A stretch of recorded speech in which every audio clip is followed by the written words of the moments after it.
So how you doing, guys, and welcome back to the Midweek Mumble. I hope everybody's okay. Let's first put on this little banner.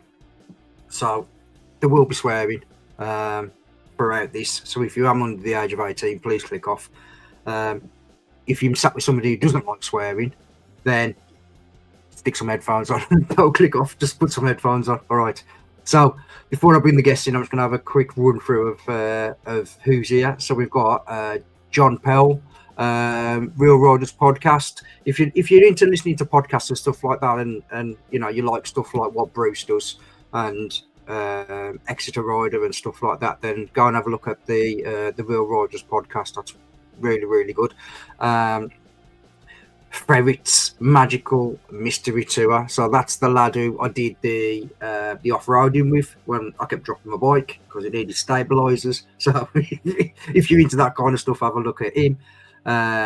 John Gilbert, how you doing, mate? It's nice to see you the other day. Me and John met up and had some dinner and put the world to rights. We've also got Llama Farmer. How you doing, Muck? I hope you're okay. We've also got Moto Tour Island. How you doing? Motocrad, how you doing, mate, as well. We've also got Glenn, Flat Cap Rider, Racer, sorry, from Idaho. So if you, on a Sunday, if you're doing nothing, you do like these podcasts and these live chats. If you're going to Kime and Go on a Sunday, usually it's about 8 o'clock. If you go onto his channel, then the Flat Cap Racer's on there. So that's who's in the room at the moment. So let's bring in our first guest, which is my Scottish brother, is Graham. How you doing, mate? You okay? I'm all right, mate. Yourself? Yeah, all good, mate. All good, thank you. Good. And then we've got my brother from Leeds, Mark. Hiya. How you doing, mate? You all right? Yeah, all good, mate. All good. You all right?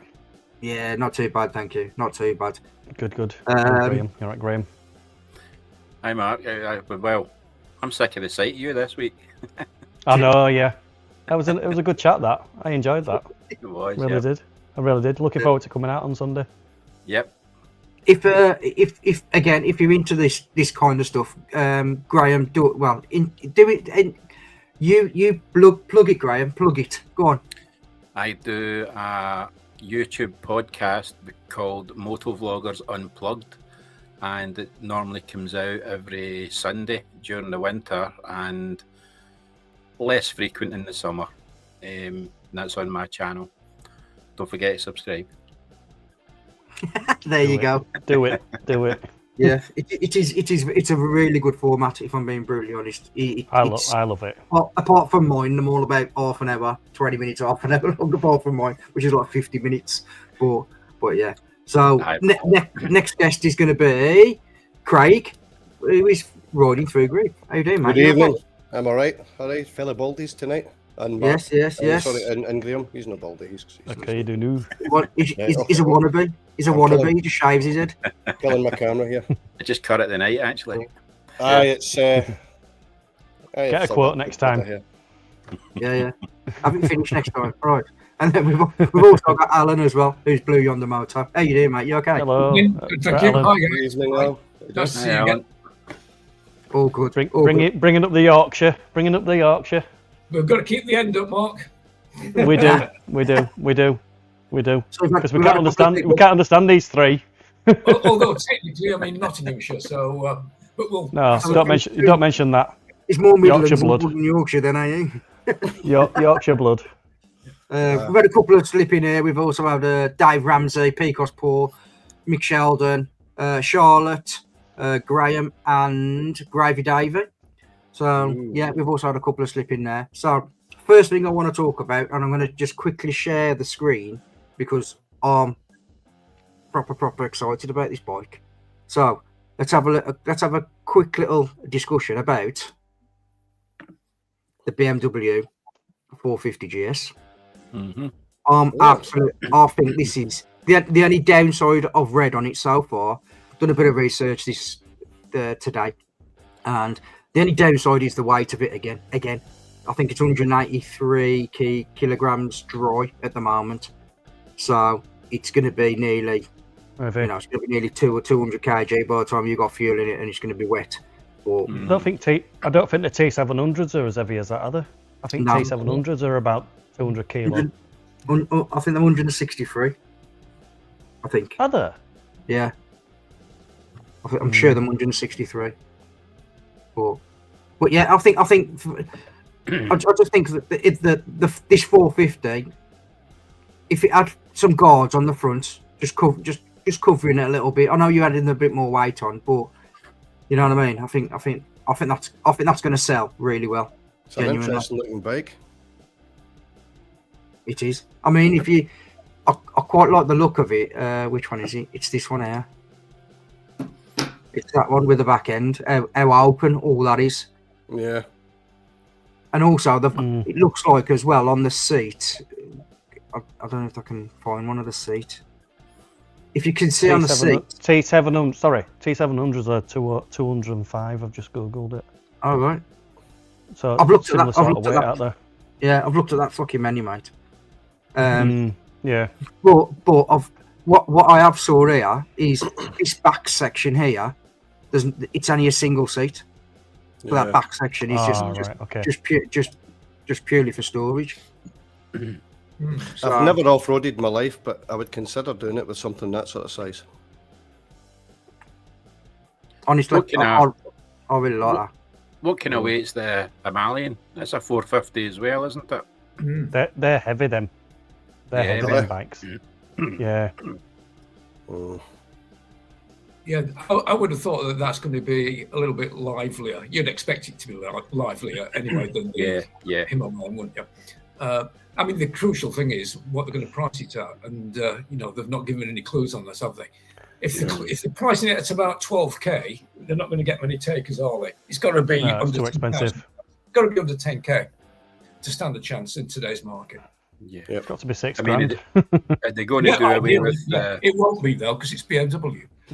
Yeah. Are they going to do away with the 310? Well, yeah, that's another thing. I'll tell you what, they're nice bikes to ride them. My dad had a 310, and I rode it and really did like it. Himalayan's 196 kilo. Is it? I knew they were a heavy bike. Still quite heavy, isn't it? Yeah. How heavy is the 800, incidentally? I know. My 850 is 240 something, I think. I mean, that one I had in loan felt as if there was nothing there. Maybe it's just because I'm used to the RT being heavy and fat, but... Yeah, that's like picking up the fucking Titanic, eh? That's why. But I mean, when I rode the 800, I felt as if I could fling it about. Yeah. The RTs will probably be comparable to the GSAs, though, won't they, with weight? So it's like 260 or something like that? Oh, 260 something. You might be right, 260, 280. Yeah, so it's they're fairly heavy, and I've got I don't know if people know, but I've got KTM 690 Adventure R. They're about 145 kilo. Absolute ideal. Yeah. 175 horsepower. Weapon. Absolute weapon. Brilliant.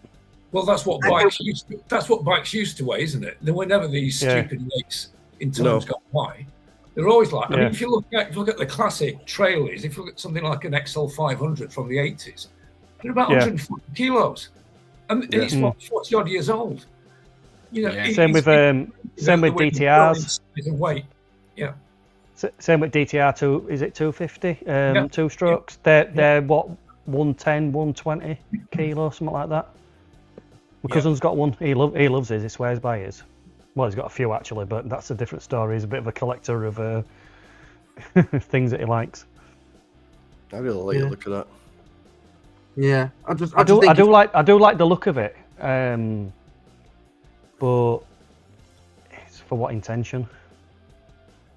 Yeah, I would have a bike like that if I was going adventuring off, but I wouldn't have it as my main bike. It would need to be a second bike. Yeah. But like I said, I've never done off-roading, and I'd watched Brian's video the other day where he scalped the ground in his GSA. I don't fancy picking one of them up on a muddy track. Like, if I'm being honest, if you look at, Ferret's Magical Mystery Tour, he was the one who come with me. He's the lad who come with me. Yeah. And if it weren't for him, mate, I wouldn't have been able to pick that fucking bike up. Like I said, we didn't arrange it till later the night, and I'd been out that day. that day, so I'd filled my tank up. Yep. So if I knew that I was going to do that, I wanted to fill my tank up, I'd have just, I don't know, put fucking £6 in or something. Do you know what I mean? But I had a full tank of fuel, and you know, just daft things like now I know, like putting the appropriate air in the tyres, and you know, all the rest of it. I took my bags off the front because a couple of times my bag got caught. You know, and there was a few things that I wish that I'd have changed now in hindsight. But obviously, hindsight's a great thing. But you know, you can't. You know, next time I'll know. But what I will say is, like, for me, we sat at Costa afterwards. We had a chat. He shot off, went to do some more trials because basically I was just fucking. All he was doing was holding gate open for me and picking my bike. That's all he was doing. So you know, it was very good for him, to be fair. You know, and I did actually say to him sorry at one point. I said, you know, I'm holding you up massively here, but you know, to be fair, he was great. He was like, no, it's all right. You know, I don't mind. Yeah. But yeah, it was just. I just felt really sorry for him, if I'm being brutally honest, because I'm a complete novice on this absolute weapon. And, you know, he's got his KTM. I think he had an 890, his KTM, mate, and he was fucking... Yeah, flying over. Yeah, mate, he was just busting off, and I was just like... You know, and just sit there, and you're like, wow. Going past me in the back, I'm like, ah, bastard. But yeah, it was proper good, though. But what I will say is, if I'd have sat there after that and thought to myself, I don't want to do this, I wouldn't be in the predicament where I'm now, and I'm looking for an off-road bike. Yeah. Do you know what I mean? Because I wouldn't be doing that. So, but yeah, I absolutely loved it. Even the falling off, I enjoyed it. So that's part of it. And I mean, that F800 GS, I was flying about in that for a couple of days, and I've really felt as if I could have taken that off. I've never been off-road, but I would have tried it.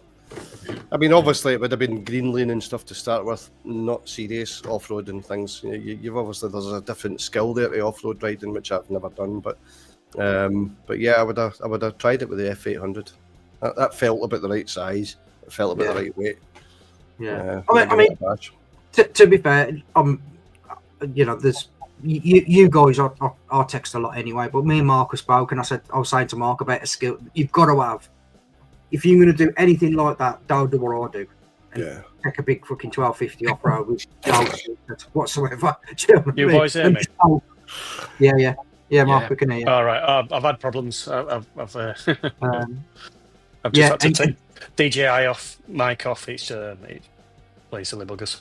Oh well. Yeah, but get a skill set. Go and have an off-road course, or get a smaller bike, or go and have a look at some at first, because, like I say, I was just, mate, I was all over the shop at some stages. I don't know whether to stand up, sit down, move forward, move back, look forward, look backwards, look sideways. I don't know where I was going, and that's why like a lot of the time when I crashed, I was just laughing. I was just laughing at it, because it was just, you know what I mean? People going, "Oh, I can't believe you dropped your bike," and I'm like, "Mate, I was doing like fucking 4 miles an hour." Do you know what I mean? Yeah, it's not really a drop, is it? No, it's a tactical dismount. I've hurt myself running fucking faster than I fucking. Yeah, you didn't damage your bike either, did you? No. But it was good, honestly. But that's what I'm saying. Like, for me now, I'm sat here now, and I'm looking at like my skill set. Yep. Do you know what I mean? I'm saying, right, I need for me to go and with Carl again at some point, or anybody at some point. 1, I need a smaller bike. 2, I need a skill set. So when I hit grass or mud or pebbles or rubble or whatever, you've got an idea of what you should be doing on it, rather than just absolutely, you know, at no point at all did I get to the other side and think of how I've done it, if that makes sense. All I did was fucking get through it. That's all I did. Yeah, I just got through it, basically. But I've got a mate that used to ride a Tenere 700, an old one, and I watched all his pictures. He was off-road all the time, proper muddy, wet tracks, and he spent most of his time on his arse, but he loved it. So, and it was an old bike. He didn't care that much about the bike, so he was prepared to go a bit further than you would with a £23,000 GSA. So, what's that big G was going on about? Something at 8k with luggage, 8k included. Just the Vogue. It's that Vogue 500 that he's on about. The Vogue 500, or is it the 500 or the 900? That TMF. 900. Yeah. That TMF has reviewed. Allegedly. Oh, 900. Yeah. That's a good size engine. It's an adventure tourer, really, isn't it? It's a touring bike, to be honest. Yeah. It's not a. Did we not see them at ABR, Peaky? Is that the one we were looking at? Yeah. Yeah. That's a nice looking bike. Yeah. Again, they're very heavy, aren't they, though? They're not lightweight. Right. They're about 235, 236 kilo by the time you put some petrol in. And that's a lot of machine to manhandle, isn't it? Yeah.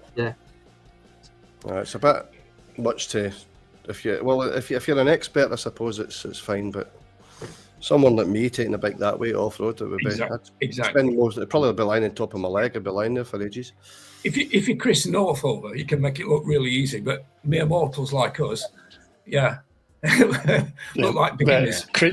But these people who ride these big adventure bikes and make it look like it's a bicycle of they were born to ride bikes and they have a particular skill set. Like Lel Pavey and the boys see us to... Is it CS to Adventure or something like that? The boys who were doing the Dakar. They're all up. You know what I mean? Them lads where they're instructors on off-road skills and stuff like that.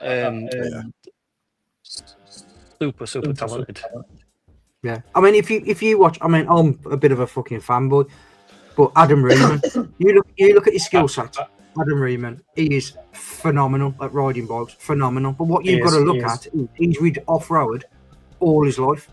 Do you know what I mean? Yeah. And he's raced at probably the highest off-road level racing you can fucking race at. So, if he, as for me, I'll look at him and watch him ride a bike, and you think, fucking hell, he's good. He's good at riding a bike. I want to go and have a try of that. Do you know what I mean? Not realising what fucking skill set you need. You need to have a skill set. You can't just jump on and go. That's like, for example, me and Adam Riemann, and I'll jump on a track with him. We've got 2 Triumph 675s, and I'll go keep up. Completely different skill set. Completely different skill set. And you've all watched Long Way Round, Ewan and Charlie, back in 2004. Well, look at them when they're off-road courses. Charlie was a Dakar racer and could handle the bike, and Ewan was falling off all over the joint. Totally different skill sets. And that was on the BMW course. That was the off-road course they were doing it. And could he stay on that bloody bike? And then they took a fully loaded GS around the world. So it's. But you saw the problems they had. That was like me and Ferret. He was Charlie Boardman and I was Hugh McGregor, just fucking falling off. And then you get people like Richie Vida that likes to ride an Africa Twin through the Highlands of Scotland and islands in 3 foot of snow. Yeah, that's he's re-edited his video from a year ago or something. He's put it back out on it.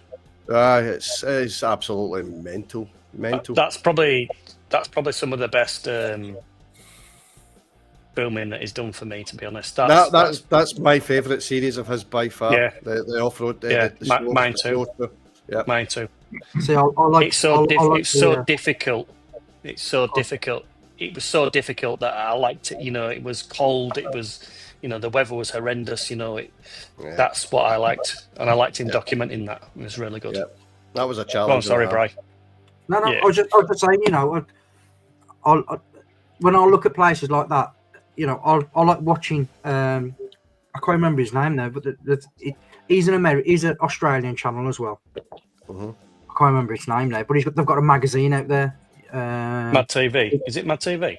Mad TV. So he rides from the UK to Australia with his mate, and that's one of the things. Yeah, that's one of that kind of started me off on the old. I want an adventure bike. I want to start doing stuff. I want to start not off-roading, but at least fucking a bit of a shell track. Do you know what I mean? That for me, that started it, and then I got into like your Adam Reemans and different people now who are doing a lot of similar stuff. But the amount of channel, I won't say the amount of channels, but there's a lot of channels out there that do it, and they've got barely no subscribers, and the footage and the stuff they're getting is absolutely phenomenal. And you're just like, scandalous. scandalous how some of these channels are like, you know, them struggling and they're at like 600 or 700 fucking views, 700 subs, and you're like, you're making stuff there, and it's absolutely phenomenal.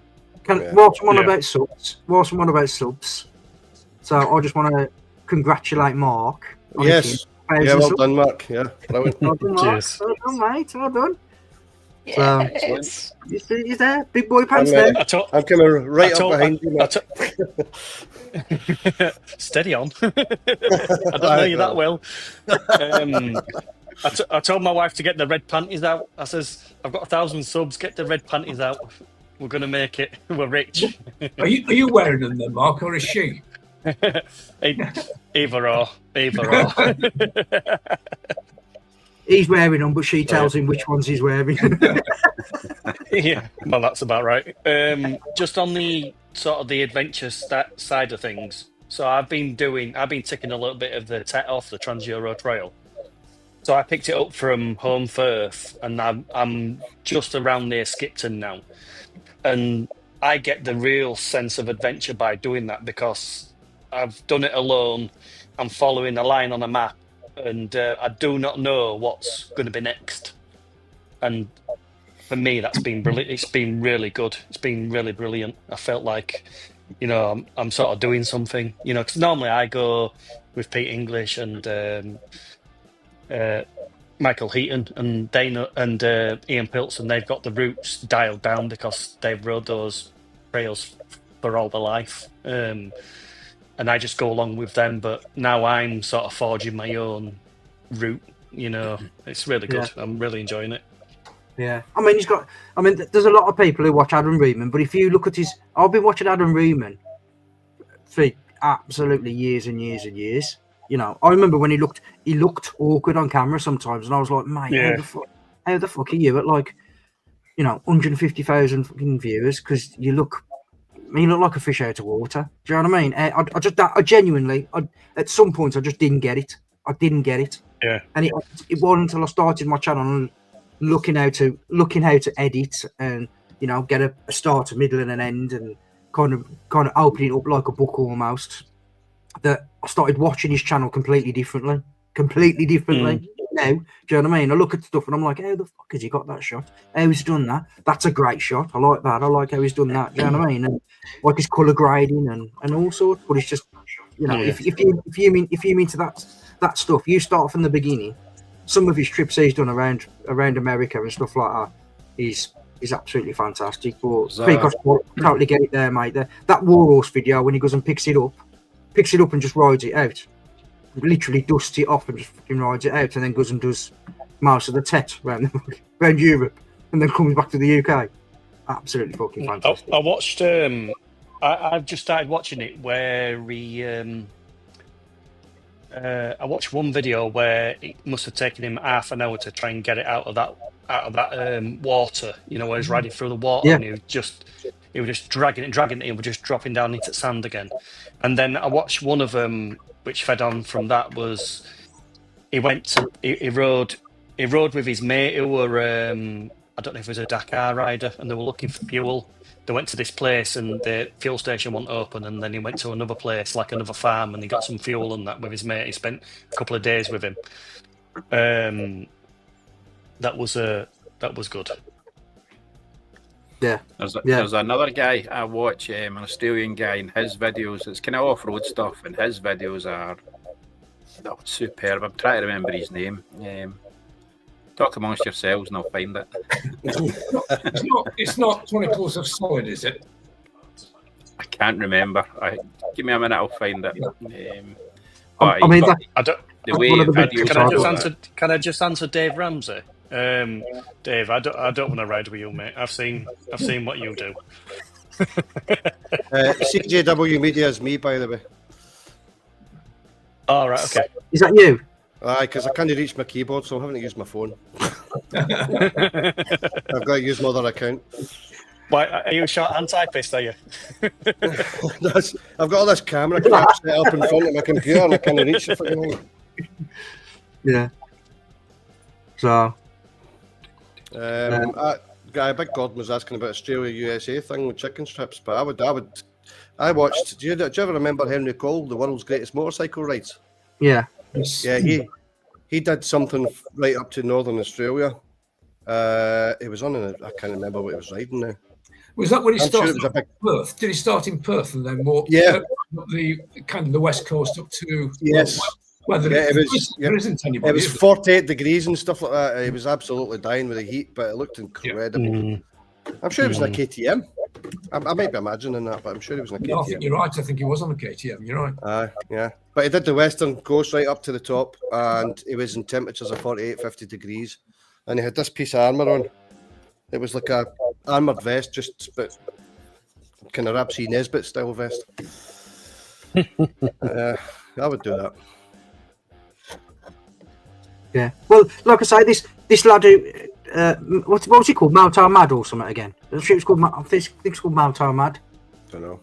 I think it's something like that. Mad TV. Mad TV. Mad TV. Yeah, Mad yeah. TV. So they rode from London all the way to the Gold Coast, and it's quite poignant because they ride all that way, and then they get into Australia, and the only problem they have is when they're in Australia trying to get the bikes out. And he's walking up and down. They hold these bikes in quarantine for like 3 days, and he's going in and he's coming out, and you can see him. He's getting the rage. he's like, you know, people do this day in and day out. He goes that the person I've spoken to today actually knows who I am. They actually know who I am. He says, and they still won't allow the bikes out of quarantine at the moment. He says the man is supposed to be in there 24 hours. I think the Aussies are quite draconian, though, aren't they? Yeah. Yeah. That's one. The two big trips I'd love to do would be from here to Australia and from here to Cape Town. Right, I found this guy. That's the Mad TV guy. Yeah, that's him. That's him. Yeah. Oh, can't remember his, that's Simon, my mate. That's it. The other guy. Yeah, he's good. Yeah, he's really good. Yeah. Right, the guy's name is Brent Pearson. Oh, that's Adam Raymond as well, isn't it? Yeah. Brian will be wanking now. He's my little man crush. He's I fucking love him. I'll tell you what, he's so good though. He's so good. He's a dry twat, but he's good. Mate, he is dry, but what he is, mate, what he doesn't do is take any bullshit, any bollocks off anybody. No. After we did that talk, mate, and this bloke was talking, he was like, "All right, mate, enough." He's like, "There's 20 of the people here." He says, "You know, I need to get through these people," and this bloke was kind of like took aback a little bit, like, you know what I mean? And he was afterwards, like, because I had a little chat to him there, and then before he went out on his bike, I walked past, and like he called me the peaky biker, because like he was like the logo, and he was like, I recognise that, and I'm like, yeah, you know, I always comment on your channel and stuff like that, like, and on your Facebook page, and this, that, and the other, and he was like, yeah, you know, I don't know who you am, but I recognise it, and then we had a little chat there before he went out and stuff, and and we had a good chat at the bar as well, and he bought me a beer, so fucking all right. Yeah. Made your day. Made your week. Honestly, it did. I was so impressed. And like I say, they say you should never meet your fucking idols, mate. But he was absolutely brilliant. Absolutely brilliant. He proper ripped this guy. He was quite fat. This guy, and he came over to want a photo, and he went, "Fucking hell, you like your dinners or something like that." He said to him something like that. I'm like, "Fucking hell, who's this fucking?" I'm like, "Who's this barn pot? What's his gig?" And then I started doing a bit of research afterwards. I thought, "Oh man, he's good." He's honestly, he proper just ripped him up. Yeah. He proper ripped him up. And didn't know what to say. We stood at the bar, mate. The bar was absolutely packed, and he stood at the end of the bar. He must have had about 30 of his entourage, and he shouts me, "They're peaky biker from over the fucking what's it name?" And I'm looking around like this. You know, you're like, I don't know who anybody is. Do you know what I mean? And then I see him, and he calls me over. So I walk over to him in the middle of this entourage, and I'm like, "Oh, do you want a beer?" And he went literally in front of everybody. He was like, "No, all these fuckers are paying for my wine tonight. What do you want? I'll get you a drink." I was like, "I'll have a Guinness." And then everybody was like, "Can I have a Guinness? Can I have a Guinness? Can I have a Guinness?" You know what I mean? And I was like, no, he's paying for it. I need him to pay for it. He bought me a drink then. But yeah, he's wicked, honestly. But he's again, he's on about skill sets and levels, but his editing skills are phenomenal. Even just a day out or talking about how to, tension your fucking your back wheel or your chain or something like that. He goes into that much depth and talks about it in that much passion. It's worthwhile. It's good just to sit there and watch him do stuff. I spent 30 minutes watching him change his rear tyre. I'll do that. Yeah, you know the video that I'm on about. I'm just going to watch that. Yeah, mate, he's ice. He's ice. But like, when I first started watching him, that monotone. How you all doing, guys? I thought, fucking hell, mate, get a bit in charge of it, yeah. You know what I mean? You know what I mean? Have a word with yourself. But now I get it. Now I get the old Australian Aussie kind of. Dry look, like dry. Yeah, but none of them are upbeat and fucking. You know what I mean? Like a Scottish person, isn't he? Look at the two smilers. We're feeling kind of singled out here. That's for David Ramsey. That's for David Ramsey as well. It's just I like to take piss out of David Ramsey. Well, I was married to a Sassenach, so it's I'm used to it. In fact, she actually had a T-shirt that said Sassenach in the front of it. A Yorkshire girl. My wife was from Sheffield. Sheffield, yeah. I was just gonna say Sheffield, yeah. But made a good stuff. She made a good stuff. Oh, she was hard. She was bullshit. Yeah. Yorkshire folk, I was going to say it's a Yorkshire thing. Just to say that, a bullshit Yorkshire bird. Yeah, exactly, yeah. Didn't mince her words. No, gobby as hell. Yeah. Although she would have been an advocate for me spending the money and getting the bike fixed. She used to say that all the time. Oh, you need to get it done. You need to spend the money on it. You need to fix it. And okay, whatever you say. Don't argue. Yeah, if Adam was any more laid back, he'd be upside down. He'd be fucking horizontal, mate. If he could walk around horizontal, he fucking would. You know what I mean? But yeah, honestly, he's doing one. He's doing one at the moment through like I'm sure it's like Nepal or fucking somewhere like that, some fucking mad country. But they're going through these forestry block, and then they end up this massive. They've got to go up this massive hill. And him and his mate just fucking like just bouncing off everything, you're just like and then you watch other people going up who are probably, more advanced than us, and they're struggling, and they've just fucking flew up there. Do you know what I mean? They're up there having a brew, and you know what I mean. They've got their helmets off, video people coming up and everything. It's just brilliant, honestly.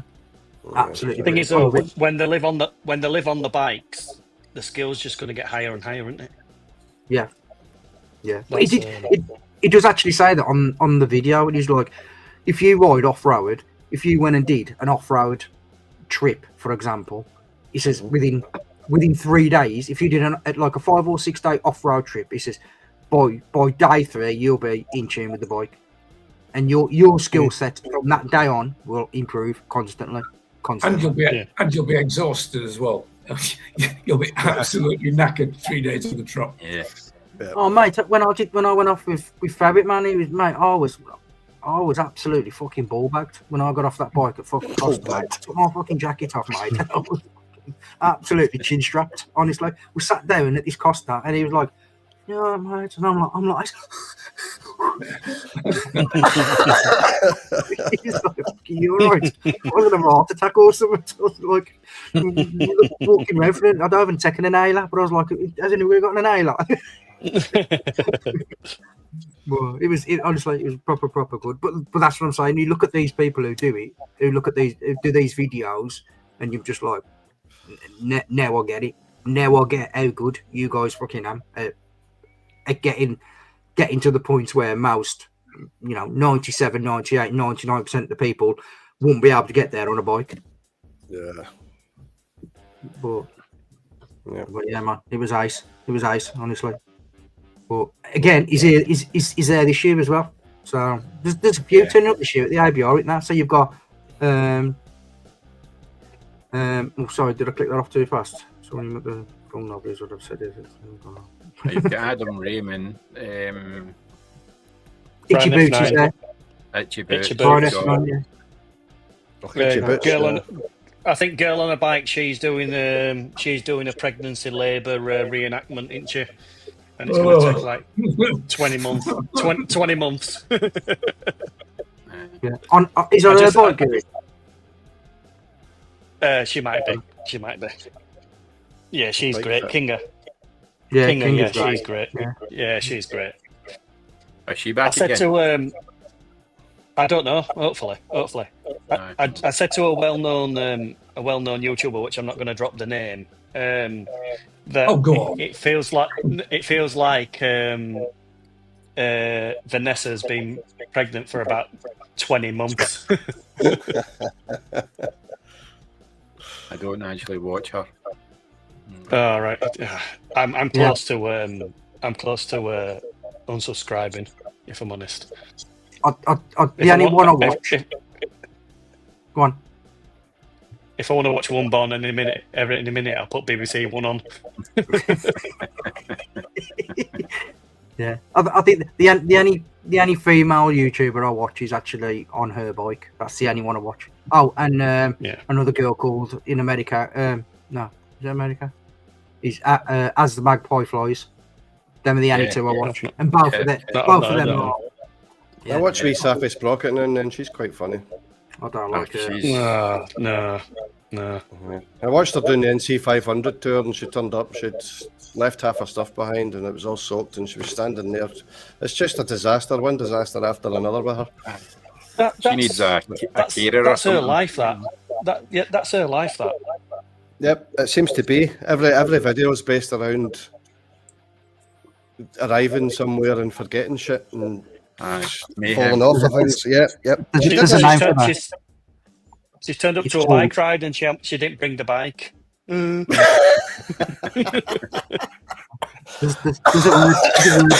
It's called clusterfuck. Yeah. Did she not do the Arctic Circle and crash before she got there? No, she got there, but then she get blown off the road. Ah, right, okay. Right. And she had to get She rescued. was blowing off the road, or she got blown off the road. I'll let you decide.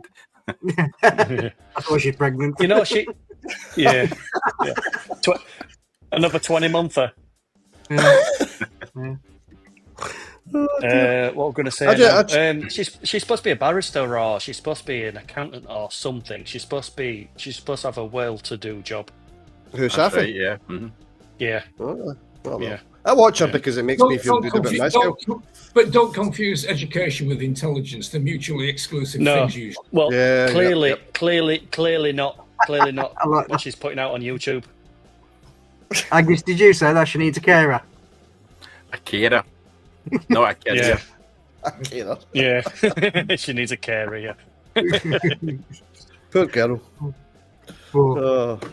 Right, listen, I don't think you've heard me. The guy that I was talking about was a guy called Brent Pearson. He's an Australian as well, and his videos are superb. Somebody with Brent Pearson. Brent Pearson. He seems to. His name rings a bell. His videos are fantastic. I reckon he's been on the Soul Chat on here, but I don't know. Maybe. You never know. Safi Sprocket was called Lawyer in Leathers originally. Oh, really? All right. Lawyer. That's what she is. I said barrister, didn't I? An NHS lawyer. Really? She's a lawyer. She's a lawyer. Forgets her fucking socks. Okay, now. Imagine taking her into court. You've watched her video. She's forgot her fucking socks and pants and the fucking keys for the bike. You know what I mean? You'd be, what are you doing? What am I doing here?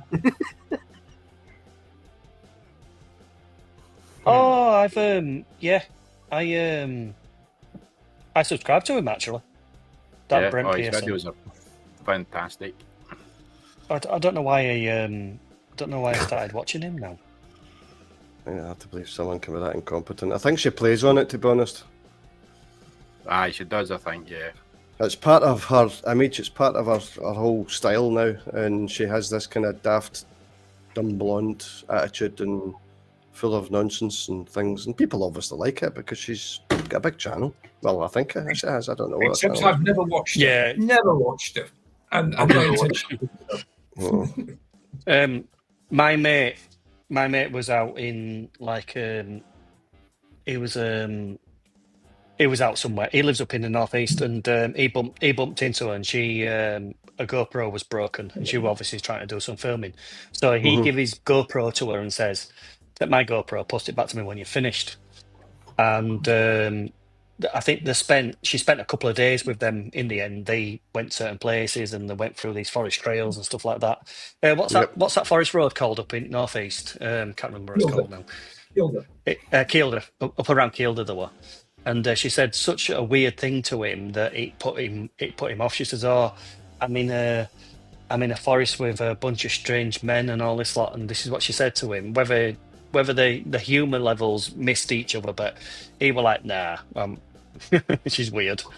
So yeah, it's one of my off-roading pals that I go with. Yeah, yeah. Like I say, mate, there's a lot of them who I look at and I'm just like, and this is really judgmental. But I look at them and I'm like, I don't like you already. I don't need to watch your channel. I just don't like you already. Do you know what I mean? And they've probably got big channels and they're probably good riders and all the rest of it. But I just look at them and I just think, to me, you're just jumping on the bandwagon. To me. But yeah, I like using Kate. Me, I watch Kate. But I get on with her quite well as well. She's really good. Yeah. Do you watch the 2-part with her sister, where my sister does like hotel reviews or guest house reviews? It's just been on over Christmas. So good. They're so funny together. Sisters they are, and they were just the banter and the humour. They were so good together. Yeah. I don't watch any of them. None of them whatsoever. Like I say, it just don't float my boat. You need to get more cultured, mate. You need to get more cultured. There's more than just Adam Reeman, you know, mate. Right. No, is he anyone in my eyes?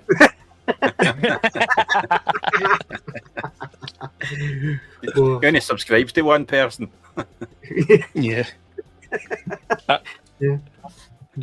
And you subscribe to me, Brian, don't you? You've got 999 now. Just I've got 122, I think it is. So a few can pop off if they want.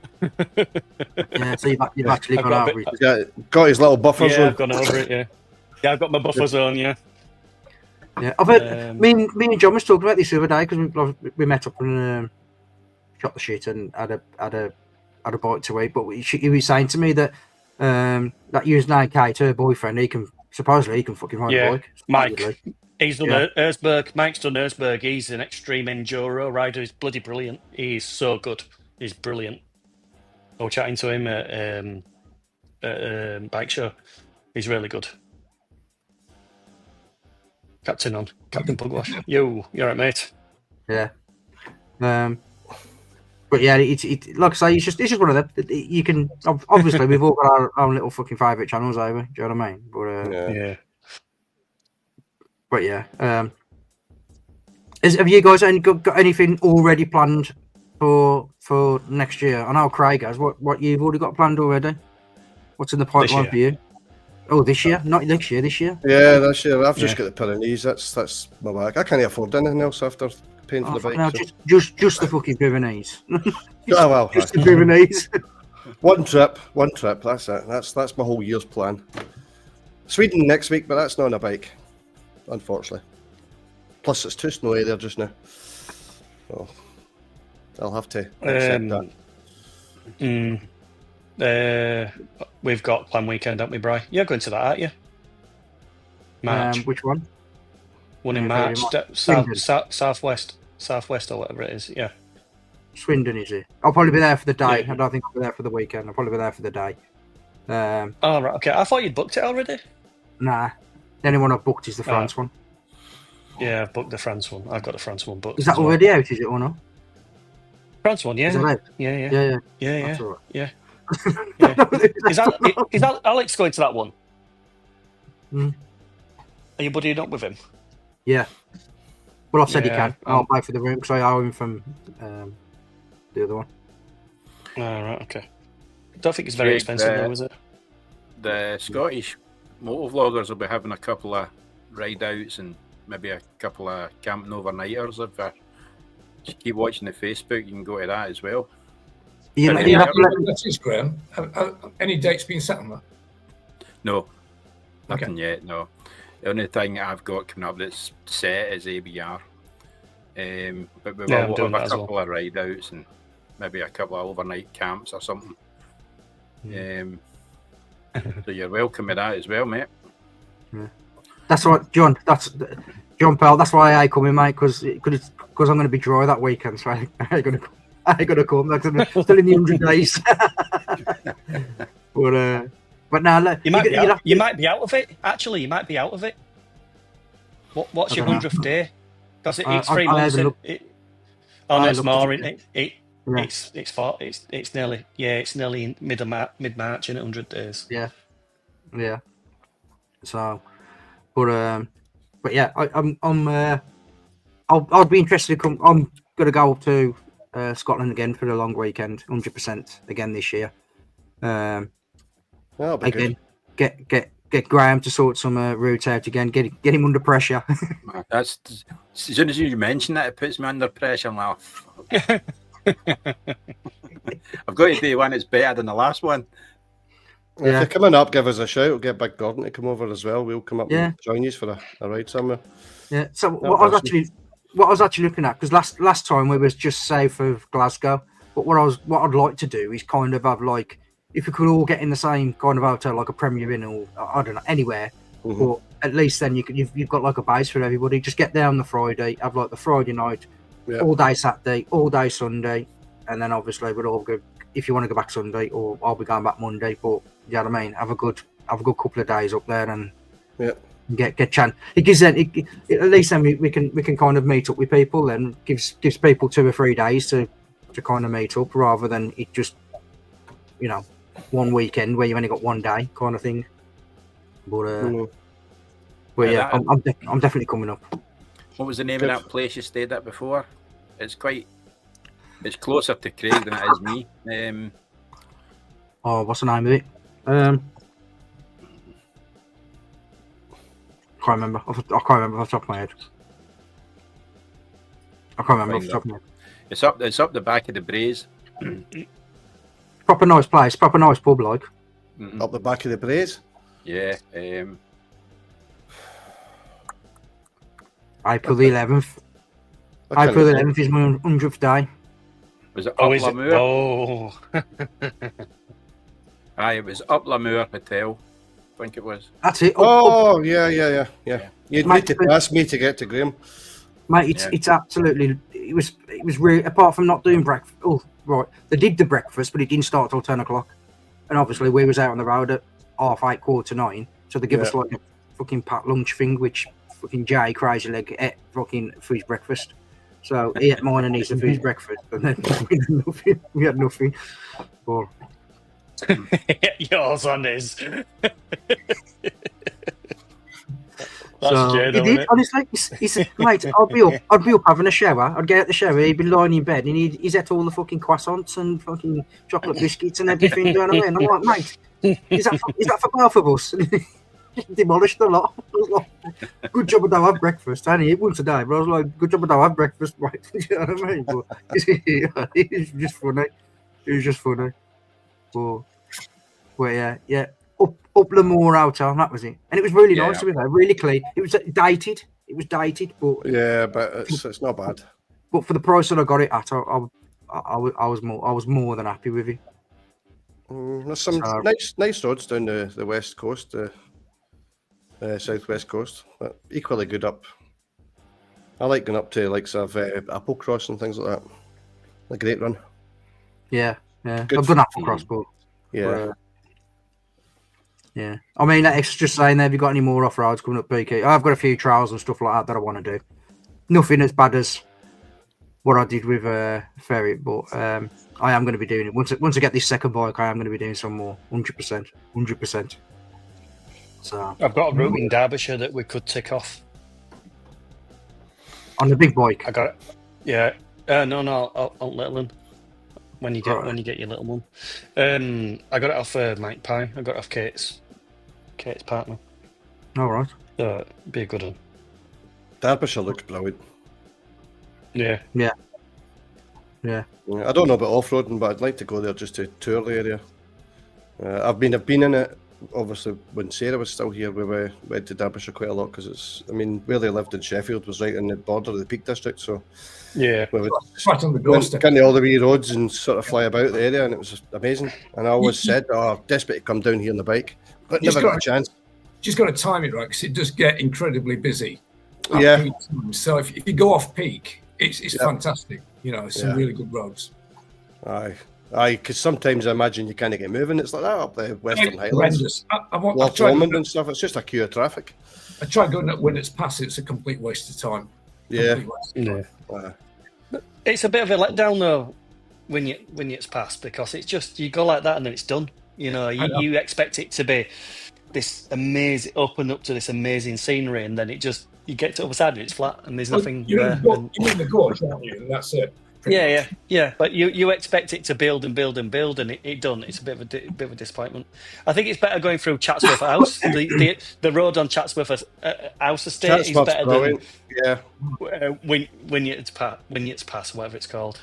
Yeah, I've been into Chatsworth Road in the car, but as I said, never on the bike. It'd be nice to pop down and have a visit. We'll go at some point. Oh, what was that one there? I've got a wee way around the Forest Drive over the lock. At Lochaw, is that? I've been to Lochaw. Yeah. David, is it Glen Shearer by any chance? See the answers. Because I was looking at Glen Shearer, but I'm not sure whether it's actually. It's not quite a Lochaw, mind you. It's just before Inverary. I don't know if it's gated. There's a big dam up in the hills there as well. David Ramsey's trying to type as fast as he can. 1, 2, 1. Shit! Where's the letter T? The cat towards sat in the bag.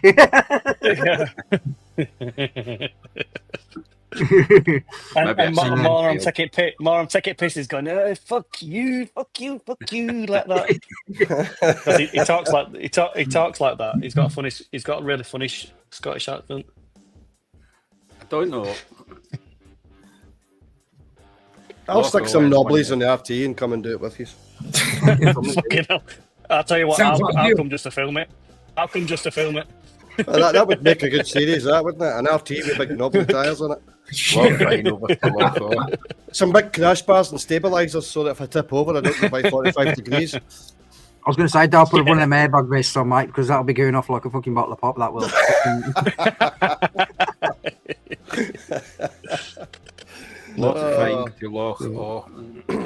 A place I've been thinking about going. I'm not sure whether I'm going to go again. It's 14 years I think since last time I was there, and it was bloody Tim Rodey's fault over Christmas with his videos on the battlefield tours round the Vosges and places like that. But I haven't been to the Ardennes for ages, and so there's some really good riding in that part of Belgium. It's a bit boring to get there, but once you get there, it's absolutely superb. And again, you don't think of Luxembourg as being, particularly interesting, but it's great for riding through Luxembourg and then into the Eiffel Mountains in Germany. And I haven't done that for donkey's years. I think that might be on the agenda this coming year. I was going to go to Normandy and Brittany, but I think I'm going to scrub that and go to the Ardennes instead. Because, as I say, it's one of those lesser visited places, and there's some superb scenery around there. Yeah. And basic history as well, So we did it. Was it last year or the year before? We went to the Black Forest. We went because we ended up because they was doing the binmen had basically blocked the fucking the ferry ports in France. So we ended up going into Denmark and then dropping down into Luxembourg and then dropping down into the Black Forest. And going through Luxembourg was I've never been to Luxembourg before. It was absolutely phenomenal. It really is surprising, isn't it? It's not the sort of place you think it would. When you get there, it's not what you think it's going to be. Yeah. it's like the route that we took, obviously because we're not taking motorways, but the route that we took, a lot of it was through like big, massive forestry blocks, and there were some stages where I was like, "Are we in the Black Forest here or what?" Because we just genuinely, I was like, we're riding through fucking massive forestry blocks. It was absolutely stunning.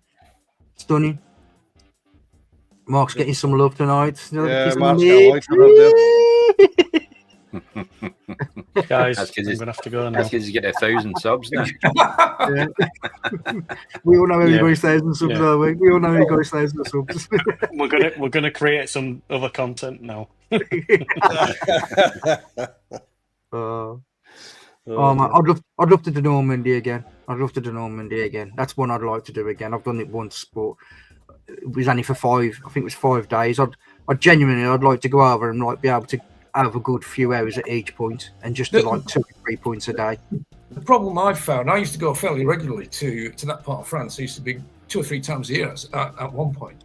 And the ferries always used to be really good value, and you could always get on one at short notice. Now, it's an absolute pain in the backside trying to book on the ferries. I mean, they always just say, when it was P&O, don't worry, we'll squeeze you on. Now, oh no, it's absolutely horrendous. And if you're going with the group, it's even worse. So that's why I've stopped going there, really, as much as anything, because it's just so much of a pain in the arse actually trying to get over there now. Yeah. And that's not Brexit. That's just the ferry companies just being arses, really. Oh, see, we found coming over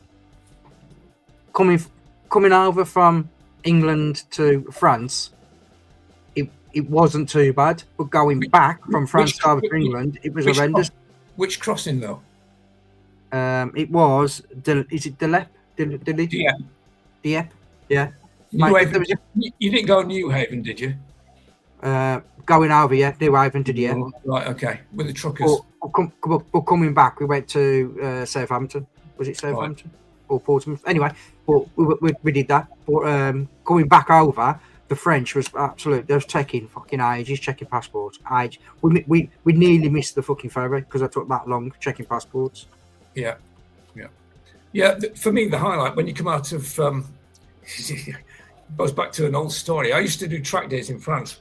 I don't know if anybody else has heard of a company. I'm going back 20 years now, called Burn Up, and the name sort of gives it a bit of a clue as to what it was.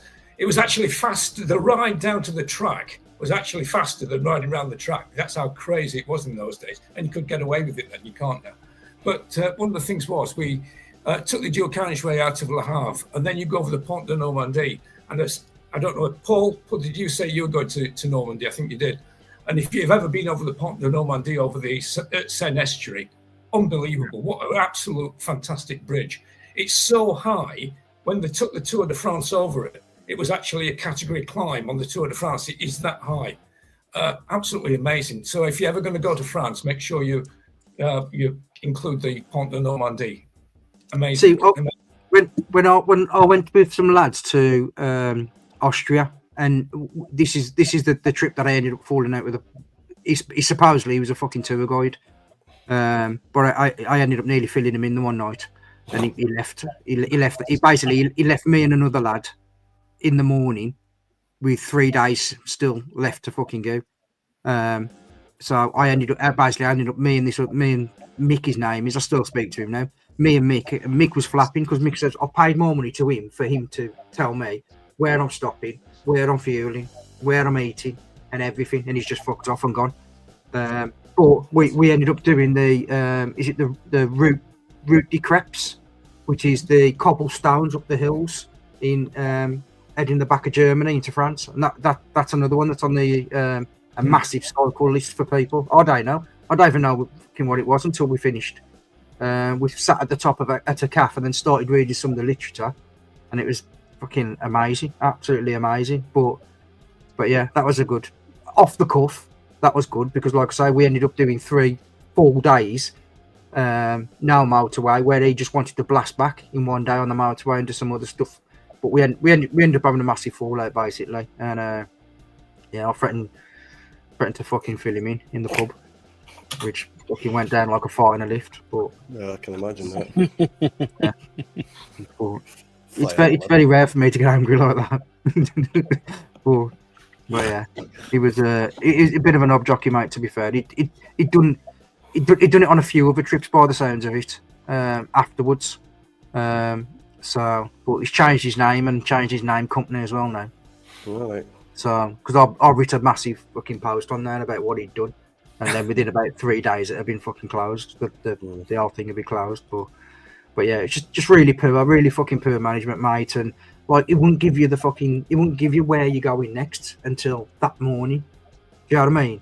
And then like, and then he'd shoot off.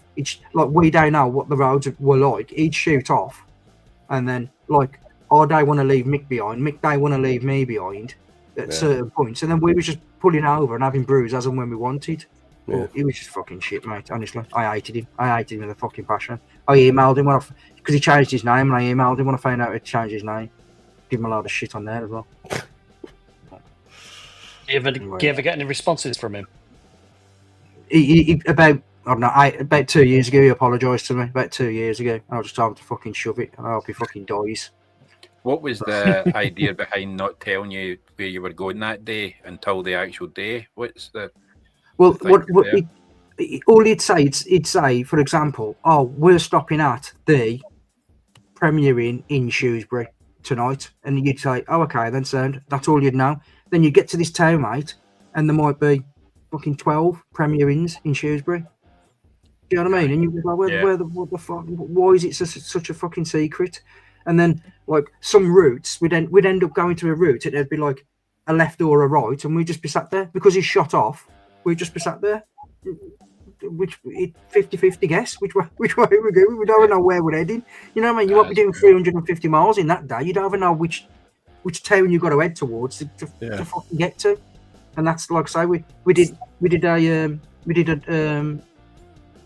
9-day trip, and on day 6 I'd had a few beers, lost my shit, and I just said to him, I want to know the fucking criteria for the next 4 days. I said, because you're fucking pissing me off.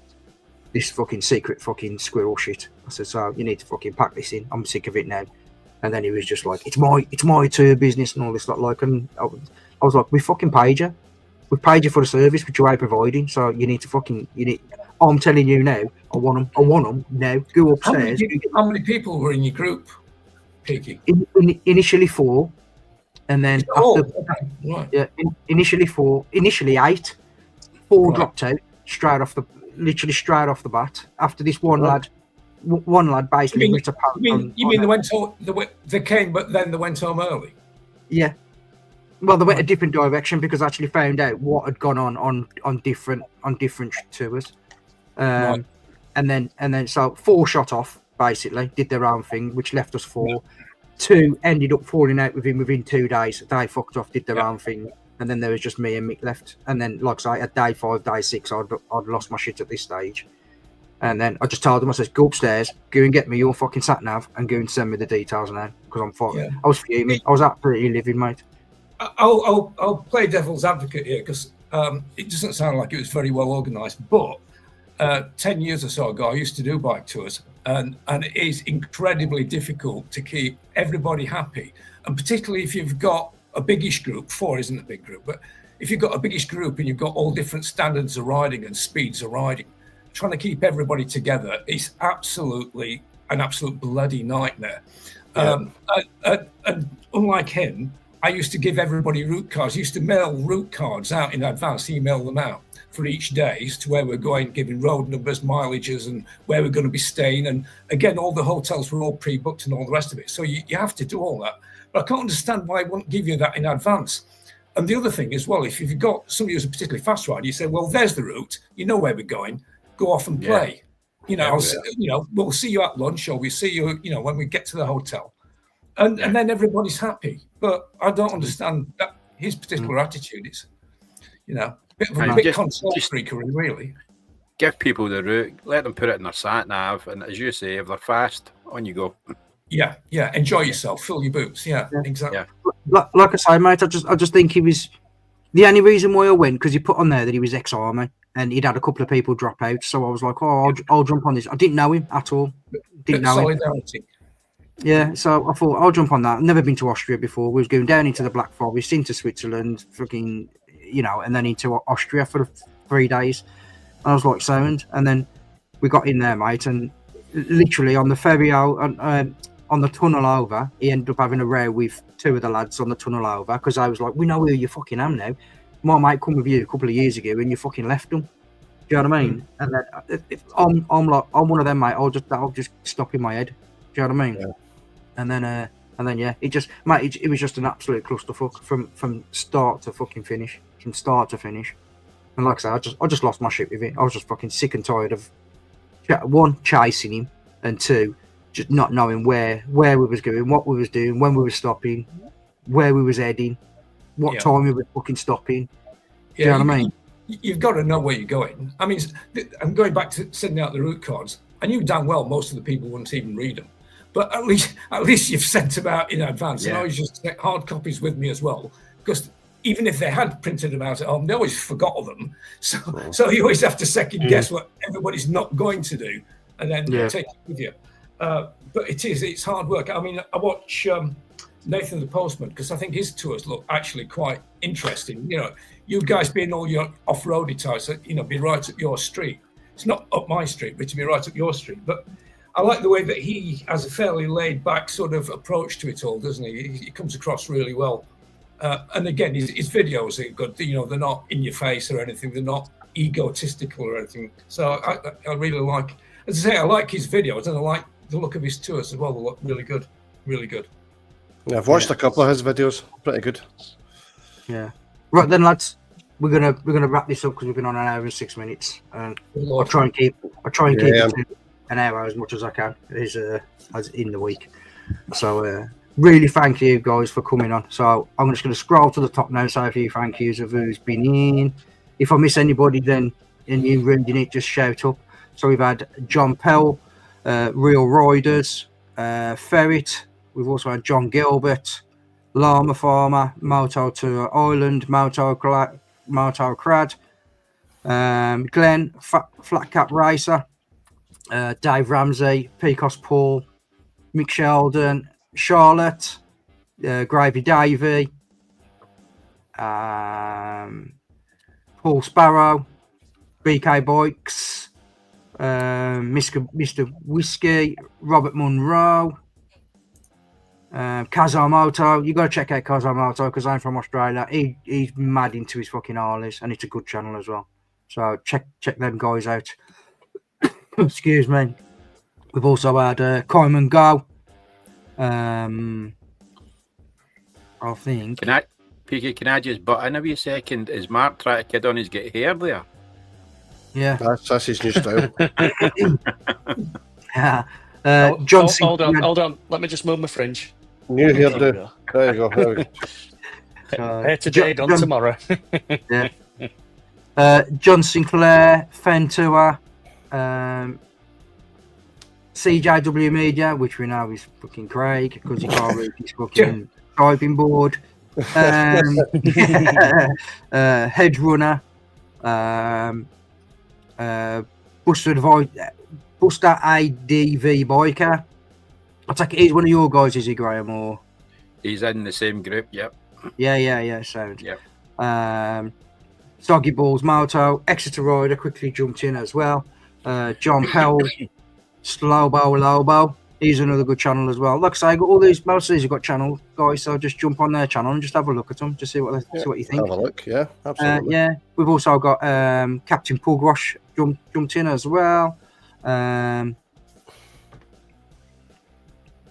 think that is John Diard McLean as well coming. Yeah, he was there.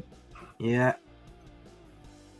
I can't see anybody else that I've missed. I don't think. BK Bikers. BK Bikers, I think I said them. Yeah. Did you? Okay. Yeah, I think I did. If not, BK Bikers. Yeah. So yeah, I think that's everybody. If I did miss you off, then I apologise. But I'm trying to read through quick, so you'd all keep hearing me again. It sounds like a fucking wagon reversing. Yeah. So yeah, guys. Where do you get all these sayings from you? Mate, it's just from here. Instant. There's no pre-thought gone into it, mate. As you can tell from the live, there's no pre-thought. It's just off we go and see how it runs. They're just great, though. Yeah, but anyway, it's like when you said went off like a bottle of pop or something like that. You know what I mean? It's like, where do you?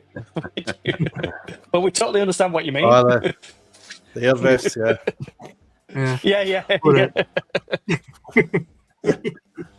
But yeah, and obviously, I'd like to thank the guys who have been on the live as well tonight. So we've got Graham, Mark, Alan, and Craig from Riding Through Grief.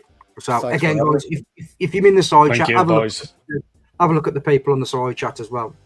You know, because we have a little community here, and you know it all helps if you get an extra sub, an extra 2 subs there. I'm sure if you sub to somebody, they'll sub to you. I'm sure that's that's what I do. If somebody subs to me, I'll sub to them. Yep. So, good etiquette. Good etiquette. Yeah, it's really, really appreciative in our little community, our little biker community.